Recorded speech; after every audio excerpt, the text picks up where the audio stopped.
ಓಂ ಶ್ರೀ ಗುರುಭ್ಯೋ ನಮಃ. ಫ್ರೆಂಡ್ಸ್, ಎಲ್ಲರಿಗೂ ನಮಸ್ಕಾರ. ಪ್ರೀತಿಯ ಮಿಥುನ ರಾಶಿಯವರೇ, ನಿಮ್ಮ ಜೀವನದಲ್ಲಿ ಈಗ ಒಂದು ಚಲನೆಯ ಕಾಲ ಶುರುವಾಗಿದೆ. ಈ ಸಮಯದಲ್ಲಿ ನಿಮ್ಮ ಮನೆಗೆ ಹೊಸ ಬೀಗರು, ಹೊಸ ಮುಖಗಳು, ಹೊಸ ಸಂಬಂಧಗಳು ಪ್ರವೇಶ ಮಾಡುತ್ತೆ. ಇದು ಕೇವಲ ಅತಿಥಿಗಳ ಆಗಮನವಲ್ಲ, ನಿಮ್ಮ ಭವಿಷ್ಯದ ಬಾಗಿಲು ತೆರೆಯುವ ಒಂದು ಮಹತ್ವದ ಸೂಚನೆ. ನೀವು ಇದುವರೆಗೆ ಯೋಚಿಸದ ರೀತಿಯಲ್ಲಿ ನಿಮ್ಮ ಜೀವನದಲ್ಲಿ ಬದಲಾವಣೆಗಳು ನಡೆಯಲಿವೆ. ಇತ್ತೀಚಿನ ದಿನಗಳಲ್ಲಿ ನೀವು ಅನುಭವಿಸಿದ ಗೊಂದಲಗಳು, ನಿರ್ಧಾರಗಳ ಬಗ್ಗೆ ಇದ್ದ ಅನುಮಾನಗಳು, ಮನಸ್ಸಿನ ಅಶಾಂತಿ ಎಲ್ಲವೂ ಕೂಡ ಈಗ ನಿಧಾನವಾಗಿ ಕಡಿಮೆಯಾಗುತ್ತೆ. ಈಗ ನಿಮ್ಮ ಮನಸ್ಸು ಹೊಸದಾಗಿ ಯೋಚನೆ ಮಾಡೋದಕ್ಕೆ ಪ್ರಾರಂಭಿಸುತ್ತೆ. ಈ ಸಮಯದಲ್ಲಿ ನಿಮ್ಮ ಮನೆಗೆ ಬರುವ ಜನರು ನಿಮಗೆ ಸ್ಪಷ್ಟತೆ ನೀಡುವವರು ಆಗಬಹುದು. ಅವರ ಮಾತುಗಳು, ಅವರ ಅನುಭವಗಳು ನಿಮ್ಮ ಜೀವನಕ್ಕೆ ದಿಕ್ಕು ತೋರಿಸುತ್ತೆ. ಮಿಥುನ ರಾಶಿಯವರ ಸ್ವಭಾವವೇ ಸಂವಹನ ಮತ್ತು ಬುದ್ಧಿವಂತಿಕೆ. ಈ ಸಮಯದಲ್ಲಿ ನೀವು ಹೊಸ ಪರಿಚಯಗಳನ್ನು ಸುಲಭವಾಗಿ ಮಾಡ್ತೀರಾ. ನಿಮ್ಮ ಮನೆಗೆ ಬರುವ ಹೊಸ ಬೀಗರು ನಿಮ್ಮ ಜ್ಞಾನವನ್ನು ಹೆಚ್ಚಿಸುವವರು, ನಿಮ್ಮ ವಿಚಾರಧಾರೆಯನ್ನು ಬದಲಾಯಿಸುವವರು ಆಗಿರಬಹುದು. ವಿಶೇಷವಾಗಿ ಒಬ್ಬ ವ್ಯಕ್ತಿ ಅಥವಾ ಒಬ್ಬ ಮಹಿಳೆಯ ಆಗಮನ ನಿಮ್ಮ ಜೀವನದಲ್ಲಿ ದೊಡ್ಡ ತಿರುವು ತರಬಹುದು. ಅವರ ಮೂಲಕ ನಿಮಗೆ ಹೊಸ ಅವಕಾಶಗಳು ದೊರೆಯಬಹುದು. ಕುಟುಂಬದ ವಿಷಯದಲ್ಲಿ ನೋಡಿದರೆ ನಿಮ್ಮ ಮನೆ ತುಂಬ ಚೈತನ್ಯದಿಂದ ತುಂಬಿರುತ್ತೆ. ಹಳೆಯ ಅಸಮಾಧಾನಗಳು ಪರಿಹಾರವಾಗುತ್ತೆ. ಕುಟುಂಬದ ಸದಸ್ಯರೊಂದಿಗೆ ನಿಮ್ಮ ಸಂಬಂಧ ಸುಧಾರಿಸುತ್ತೆ. ಕೆಲವರು ದೂರವಾಗಿದ್ದವರು ಮತ್ತೆ ನಿಮ್ಮ ಜೀವನಕ್ಕೆ ಬರ್ತಾರೆ. ನೀವು ಕುಟುಂಬದೊಂದಿಗೆ ಹೆಚ್ಚು ಸಮಯ ಕಳೆಯೋದಕ್ಕೆ ಪ್ರಾರಂಭ ಮಾಡ್ತೀರಾ. ಈ ಸಮಯದಲ್ಲಿ ನಿಮ್ಮ ಮನೆಗೆ ನಡೆಯುವ ಸಂಭ್ರಮಗಳು, ಕಾರ್ಯಕ್ರಮಗಳು ನಿಮ್ಮ ಜೀವನದಲ್ಲಿ ಶುಭ ಫಲಗಳನ್ನು ತರಲಿವೆ. ನೀವು ದೇವರನ್ನು ನಂಬಿ ಮಾಡಿದ ಕಾರ್ಯಗಳು ಯಶಸ್ಸು ತರುತ್ತೆ. ವಿಶೇಷವಾಗಿ ಬುಧವಾರ ಮತ್ತು ಶುಕ್ರವಾರ ಈ ದಿನಗಳಲ್ಲಿ ನೀವು ಮಾಡುವ ಪೂಜೆಗಳು ಹೆಚ್ಚು ಫಲಕಾರಿಯಾಗಿರುತ್ತೆ. ವಿಷ್ಣು ದೇವರ ಆರಾಧನೆ ನಿಮಗೆ ಜ್ಞಾನ ಮತ್ತು ಶಾಂತಿಯನ್ನು ನೀಡುತ್ತೆ. ಆರ್ಥಿಕವಾಗಿ ಈ ಸಮಯವು ನಿಮಗೆ ಒಳ್ಳೆಯದು. ನೀವು ನಿರೀಕ್ಷಿಸದ ಕಡೆಗಳಿಂದ ಹಣ ಬರುತ್ತೆ. ನಿಮ್ಮ ಬುದ್ಧಿವಂತಿಕೆ ಮತ್ತು ಸಂವಹನ ಕೌಶಲ್ಯದಿಂದ ನೀವು ಹಣ ಗಳಿಸುವ ಅವಕಾಶಗಳನ್ನು ಪಡೆದುಕೊಳ್ತೀರಾ. ಹೊಸ ಉದ್ಯೋಗ ಅವಕಾಶಗಳು, ವ್ಯವಹಾರದಲ್ಲಿ ವೃದ್ಧಿ ಎಲ್ಲವೂ ಕೂಡ ಸಾಧ್ಯ. ಆದರೆ ನೀವು ಹೆಚ್ಚು ಖರ್ಚು ಮಾಡುವ ಪ್ರವೃತ್ತಿಯನ್ನು ನಿಯಂತ್ರಿಸಬೇಕು. ಮಿಥುನ ರಾಶಿಯವರಿಗೆ ಈ ಸಮಯದಲ್ಲಿ ಹೊಸ ಯೋಜನೆಗಳು ಆರಂಭವಾಗುತ್ತೆ.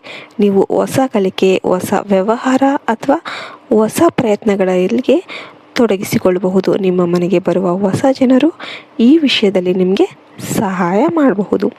ಅವರ ಸಲಹೆಗಳು ನಿಮ್ಮ ಯಶಸ್ಸಿಗೆ ದಾರಿ ತೋರಿಸುತ್ತೆ. ಪ್ರೇಮ ಮತ್ತು ವೈವಾಹಿಕ ಜೀವನದಲ್ಲಿ ನೋಡಿದರೆ ಈ ಸಮಯದಲ್ಲಿ ಹೊಸ ಬೆಳವಣಿಗೆಗಳು ಕಾಣಬಹುದು. ಕೆಲವರಿಗೆ ಹೊಸ ಪ್ರೇಮ ಆರಂಭವಾಗಬಹುದು. ಈಗಾಗಲೇ ಸಂಬಂಧದಲ್ಲಿರೋರಿಗೆ ಉತ್ತಮ ಅರ್ಥೈಸುವಿಕೆ ಬರುತ್ತೆ. ವಿವಾಹ ಯೋಗ ಕೂಡ ಬಲವಾಗ್ತಾ ಇದೆ. ನಿಮ್ಮ ಮನೆಗೆ ಬರುವ ಒಬ್ಬ ಸ್ತ್ರೀ ನಿಮ್ಮ ಪ್ರೇಮ ಜೀವನದಲ್ಲಿ ಪ್ರಮುಖ ಪಾತ್ರವನ್ನು ವಹಿಸಬಹುದು. ಇನ್ನು ಆರೋಗ್ಯದ ವಿಷಯದಲ್ಲಿ ನೀವು ಗಮನ ಹರಿಸಬೇಕು. ಮನಸ್ಸಿನ ಒತ್ತಡವನ್ನು ಕಡಿಮೆ ಮಾಡಬೇಕು. ಹೆಚ್ಚು ಯೋಚಿಸುವ ಅಭ್ಯಾಸ ನಿಮಗೆ ತೊಂದರೆಯನ್ನು ಕೊಡಬಹುದು. ಯೋಗ, ಧ್ಯಾನ ಮತ್ತು ನಿದ್ದೆ ನಿಮಗೆ ಬಹಳ ಮುಖ್ಯ. ನಿಮ್ಮ ದೇಹ ಮತ್ತು ಮನಸ್ಸಿಗೆ ವಿಶ್ರಾಂತಿ ಕೊಡಿ. ಈ ಸಮಯದಲ್ಲಿ ನೀವು ಮಾಡುವ ಪ್ರತಿಯೊಂದು ಕಾರ್ಯಕ್ಕೂ ಕೂಡ ದೇವರ ಕೃಪೆ ಇರುತ್ತೆ. ಆದರೆ ನೀವು ಅಹಂಕಾರ ತೋರಿಸಬಾರ್ದು. ನಿಮ್ಮ ಬುದ್ಧಿವಂತಿಕೆಯನ್ನು ಸರಿಯಾದ ದಾರಿಯಲ್ಲಿ ಬಳಸಬೇಕು. ನಿಮ್ಮ ಮನೆಗೆ ಬರುವ ಹೊಸ ಜನರು ನಿಮ್ಮ ಜೀವನದ ಗುಪ್ತ ಅರ್ಥಗಳನ್ನು ತಿಳಿಸಬಹುದು. ಕೆಲವರು ನಿಮ್ಮನ್ನು ಪರೀಕ್ಷೆ ಮಾಡೋದಕ್ಕೆ ಬರ್ತಾರೆ. ಆದರೆ ಆ ಪರೀಕ್ಷೆಗಳು ನಿಮ್ಮ ಬುದ್ಧಿವಂತಿಕೆಯನ್ನು ಹೆಚ್ಚಿಸುತ್ತೆ. ನೀವು ಧೈರ್ಯದಿಂದ ಎದುರಿಸಿದರೆ ಜಯ ನಿಮ್ಮದೇ ಆಗುತ್ತೆ. ನಿಮ್ಮ ಮನೆಯಲ್ಲಿರುವ ದೇವರ ಸ್ಥಳವನ್ನು ಸ್ವಚ್ಛವಾಗಿಡಿ. ಪ್ರತಿದಿನ ದೀಪ ಹಚ್ಚಿ. ಇದು ನಿಮ್ಮ ಮನೆಗೆ ಸಕಾರಾತ್ಮಕ ಶಕ್ತಿ ತರಲಿದೆ. ಮಿಥುನ ರಾಶಿಯವರೇ, ಈ ಸಮಯದಲ್ಲಿ ನಿಮ್ಮ ಒಳ ಮನಸ್ಸಿನ ಧ್ವನಿಯನ್ನು ಕೇಳಿ ನಡೆದುಕೊಳ್ಳಿ. ಇತರರ ಮಾತುಗಳಿಂದ ಗೊಂದಲಕ್ಕೀಡಾಗಬೇಡಿ. ನಿಮ್ಮ ಮನಸ್ಸು ನಿಮಗೆ ಸರಿಯಾದ ದಾರಿ ತೋರಿಸುತ್ತೆ. ನಿಮ್ಮ ಮನೆಗೆ ಬರುವ ಪ್ರತಿಯೊಬ್ಬರಿಗೂ ಒಂದು ಕಾರಣ ಇದೆ. ಆ ಕಾರಣವನ್ನು ನೀವು ಅರಿತುಕೊಳ್ಬೇಕು. ನೀವು ಈ ಸಮಯವನ್ನು ಸರಿಯಾಗಿ ಬಳಸಿಕೊಂಡ್ರೆ ನಿಮ್ಮ ಜೀವನದಲ್ಲಿ ದೊಡ್ಡ ಮಟ್ಟದ ಯಶಸ್ಸು ಸಾಧಿಸಬಹುದು. ನಿಮ್ಮ ಕನಸುಗಳು ನಿಜವಾಗುವ ಸಮಯ ಇದು. ನಿಮ್ಮ ಮನೆಯಲ್ಲಿನ ಹೊಸ ಆಗಮನಗಳು ನಿಮ್ಮ ಭವಿಷ್ಯದ ಬೆಳಕಾಗಬಹುದು. ಇದು ಕೇವಲ ಒಂದು ಸಾಮಾನ್ಯ ಸಮಯವಲ್ಲ, ನಿಮ್ಮ ಜೀವನದ ತಿರುವು. ನಿಮ್ಮ ಮನೆಗೆ ಬರುವ ಹೊಸ ಬೀಗರು ನಿಮ್ಮ ಭಾಗ್ಯವನ್ನು ಬದಲಾಯಿಸುವವರು. ನೀವು ಅವರನ್ನು ಗುರುತಿಸಬೇಕು, ಗೌರವಿಸಬೇಕು ಮತ್ತು ಅವರಿಂದ ಕಲಿಬೇಕು.